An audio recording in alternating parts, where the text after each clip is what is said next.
Muy buenas a todos y a todas. Os he elaborado esta pequeña presentación en la cual vamos a ir desglosando, desgranando las diferentes partes que podemos encontrar como estructura en un recibo de salario, en una nómina. Los diferentes bloques lo vamos a ir explicando poco a poco para que entendáis toda la composición de un recibo de salario. Pues bien, si comenzamos y tenemos por delante la plantilla que os he facilitado en clase, que es esta que veis en esta proyección, ¿vale? En esta imagen pues podéis ver la estructura completa de un recibo de salario o nómina. Las partes son básicamente las que se componen a continuación: el encabezado, periodo de liquidación, devengos, deducciones y por último la determinación de las bases de cotización y retención a cuenta. Pues bien, teniendo esta hoja de salario en mente, vamos a ir desgranando estos diferentes apartados, ¿de acuerdo? Pues bien, el encabezado lo tenéis aquí. Si bajamos un poco más, tenemos el periodo de liquidación y el total de días. En el cuerpo de la nómina tenemos los devengos, a continuación las deducciones y finalizamos con esa determinación de las bases de cotización. ¿De acuerdo? Pues bien, como comentaba, vamos a irlo desarrollando cada uno de estos bloques. En primer lugar, el encabezado. Muy sencillo. El encabezado está compuesto de dos grandes partes diferenciadas, ¿vale? El bloque de la empresa y el bloque del trabajador. Pues bien, algunos trucos o tips que os doy aquí, que los marco en esta diapositiva, pues solamente tenemos que rellenar los datos identificativos que nos den en el enunciado, tanto de la empresa como del trabajador o trabajadora. Si falta algún dato, pues se deja en blanco, sin más. Si bajamos un poco más, encontraríamos el periodo de liquidación, ¿de acuerdo? Como veis aquí en la diapositiva, el periodo de liquidación en esta línea, en este espacio en blanco, lo único que se cumplimenta indicando el mes que estemos calculando la nómina. Es decir, por ejemplo, en el enunciado me dicen que calcule la nómina del mes de febrero. Pues en ese periodo de liquidación debemos de poner lo que aparece aquí entre comillas, del 1 de febrero del año 2030 al 28 de febrero del año 2030, ¿vale? Es un dato conocido del enunciado. Primer truco, ¿qué ponemos en esta casilla total días? Pues dependerá de que si en el enunciado me dice que el trabajador cotiza en un grupo mensual, es decir, grupos del 1 al 7, o en grupos de cotización diario, del 8 al 11. Esto es un dato conocido del enunciado. Si me dice que es un grupo mensual, en total días coloco siempre 30, aunque estemos calculando febrero, que ya sabéis que tiene 28 días. Si por el contrario me dicen en el enunciado que es un grupo diario, del 8 al 11, en total días colocaré los días reales que tenga el mes. Siguiendo el mismo ejemplo, febrero, si fuese un grupo diario, en el mes de febrero, en total días colocaríamos 28. Ese es el truco que os doy. Pues bien, continuamos un poco más y llegamos al cuerpo en sí de la nómina, los devengos, ¿vale? Esta sería la estructura que tenéis por delante, ¿vale? Los devengos compuestos básicamente por las percepciones salariales y todos estos elementos que componen las percepciones salariales y las percepciones no salariales, que son todos estos que estoy señalando en la diapositiva. ¿De acuerdo? Como os digo aquí, se incluye todos los elementos que cobra el trabajador o trabajadora y se subdivide en esos dos bloques de percepciones salariales y percepciones no salariales.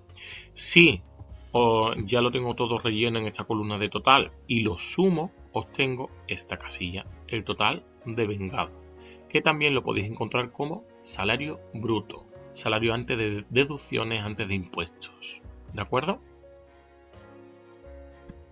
Pues bien, algunos tips o trucos para los devengos. El apartado de gratificaciones extraordinarias se refiere solo y exclusivamente a las pagas extras. Y como truco, solo lo rellenamos si en el enunciado me dice expresamente que ese mes cobra una de esas pagas extras, ¿vale? Si no, lo dejamos en blanco. Lo mismo ocurre con el salario en especie, que ya sabéis, lo hemos visto también en clase, que lo componen todos esos bienes que disfrutan el trabajador, como puede ser un vehículo de empresa, un teléfono de empresa, etc. Si no me dicen nada, lo dejo en blanco. En el apartado de complementos salariales, aquí en la diapositiva yo os he puesto multitud de complementos salariales que podéis encontraros en los diferentes ejercicios que vamos a ver. Desde el plus o complemento de antigüedad, de nocturnidad, de convenio, de idiomas, de actividad, etc. Y por último, dentro de las prestaciones no salariales encontraríamos un apartado importante denominado como indemnizaciones o suplidos. Solo lo cumplimentamos si en el enunciado me dice que cobra un plus de transporte, gastos de locomoción, gastos de manutención o dietas. ¿Vale? En ese supuesto se rellenaría ese apartado de la nómina y habría que mirar, como os pongo ahí, anexos. Ahora mismo no me paro en los anexos porque está al finalizar esta presentación, pero cuando veáis los anexos al final ya sabéis que en indemnizaciones o suplidos tengo que tenerlo en mente. Pues bien, vamos a continuar desgranando la hoja de salario, ¿vale? En este caso con las deducciones. La estructura de las deducciones son las que veis en esta diapositiva, ¿de acuerdo? Son todas estas, pero como os digo aquí, se incluye todos los elementos que retienen al trabajador para financiar o pagar servicios públicos, como por ejemplo la educación pública. La educación pública se financia, entre otros, con los impuestos de todos y todas. Pues en todos estos apartados son lo que se le quita ese salario bruto que veíamos en deducciones, en devengos, perdón, al trabajador o trabajadora, ¿vale? Para poder rellenarlo debéis de seguir los pasos que os voy a explicar a continuación, ¿vale? Pero antes de explicar los pasos, aquí veis esta columna, estos porcentajes no os lo tenéis que saber de memoria. Simplemente, y como os he dicho referencia anteriormente, hay que mirar anexos. Esos anexos que yo os daré en todo momento, tanto en las pruebas de evaluación, ¿de acuerdo? Esos anexos no os lo tenéis que saber de memoria, simplemente tenéis que saber interpretarlos, ¿de acuerdo? Pues bien, como os decía, antes de cumplimentar esta parte de la nómina, las deducciones, tenemos que seguir los pasos que os explico a continuación. Pues bien, vamos a ver esos 4 pasos. Son básicamente 4, ¿vale? Y si siempre hacéis estos pasos no vais a tener nunca problemas por equivocaros, ¿de acuerdo? Primer paso, base de cotización por contingencias comunes. Se conoce por las siglas BCCC, ¿de acuerdo? Pues esta base se compone de 2 apartados, apartado A y apartado B. Apartado A, remuneración mensual. Aquí tenéis la fórmula, ¿vale? Salario base, más complemento, más plus de transporte, más excesos. Los excesos, como siempre, una vez más, mirarán eso. Cuando tenga la remuneración mensual, le sumaré el apartado B, que es la prórrata de pagas extras. ¿Y qué pasa? ¿La prórrata no tiene fórmula? Pues sí, tiene fórmula y os la he puesto también en la siguiente diapositiva. Una vez más, usaré una fórmula u otra en función de si el grupo es mensual o diario. Si el grupo es mensual, la prórrata de pagas extras, que estas son las siglas, ¿vale? Prórrata de pagas extras se calcularía así. Y si el grupo es diario, la prórrata de pagas extras, esta sería la fórmula. ¿De acuerdo? Pues siguiente paso. Paso número 2. Base de cotización por contingencias profesionales. En este caso, tomo como referencia las contingencias comunes calculadas en el paso número 1 y le sumo todas las horas extras que me diga el enunciado. Continuamos con el siguiente paso, base adicional por horas extras, y aquí solamente debemos diferenciar el importe de horas extras normales y el importe de horas extras de fuerza mayor. Se acabó, no hay que hacer nada más. Cuarto paso, la base del impuesto de la renta de las personas físicas o base por IRPF, cuya fórmula es la que tenéis aquí. Total de vengado menos conceptos exentos más excesos. Yo aquí os he puesto una nota aclaratoria. Conceptos exentos y excesos se refieren a los gastos de locomoción, manutención o posibles facturas, que todo te lo dirá el enunciado, que entonces, una vez más, habrá que mirar anexos. ¿De acuerdo? Pues bien, hasta aquí estaría todas las 4 bases. Importante.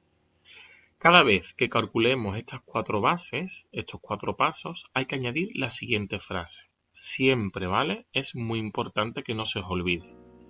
La frase es: hay que comprobar que las bases de cotización se encuentren entre los límites máximos y mínimos de su grupo de cotización. ¿de acuerdo? Es una coletilla que siempre, para que el ejercicio esté de 10, hay que colocarlo, ¿de acuerdo? Si hemos calculado las 4 bases. Pues bien, continuamos ya en la recta final de la estructura de la nómina. Determinación de las bases de cotización y retención a cuenta. Es decir, esta tablita, ¿vale?, que viene al final de las nóminas. Esta tabla, que lo que viene a informarnos, básicamente, es las cotizaciones o recoge las cotizaciones que la empresa hace a cuenta de ese trabajador o trabajadora que le acabamos de calcular la nómina, ¿vale? En este apartado, como os comento aquí, simplemente debemos ir colocando las cantidades que previamente hemos calculado, ¿de acuerdo? Base de contingencias comunes ya la tengo calculada, contingencias profesionales ya la tengo calculada, la adicional de horas extras también y la de IRPF también. Simplemente tenemos que ir colocando aquí las cantidades, los porcentajes y las cantidades calculadas. En la columna de porcentaje, en esta que os señalo aquí, ¿de acuerdo? Hay que cumplimentarla con la tabla, una vez más, de anexos que tenéis a vuestra disposición, ¿de acuerdo? Y que tendréis también en todas las pruebas de evaluación. Esta es la famosa tabla de anexos que he ido referenciando a lo largo de toda esta presentación, ¿vale? Esta tabla de anexos, junto con la de tipos de cotización, siempre las vais a tener tanto en las actividades de clase como en las actividades evaluables o pruebas de evaluación, ¿de acuerdo? Pues bien, hasta aquí esta pequeña presentación. He querido aglutinar la información más relevante de las diferentes partes que componen el recibo de salario, que componen una nómina, y sobre todo, por si tenéis alguna duda, que siempre tengáis este vídeo a vuestra disposición, ¿de acuerdo? Ya sabéis, tranquilidad, paso a paso, no agobiaros porque la nómina parece que tiene mucho contenido, pero si la vais trabajando bloque a bloque, cuando os deis cuenta tenéis confeccionada una nómina al completo.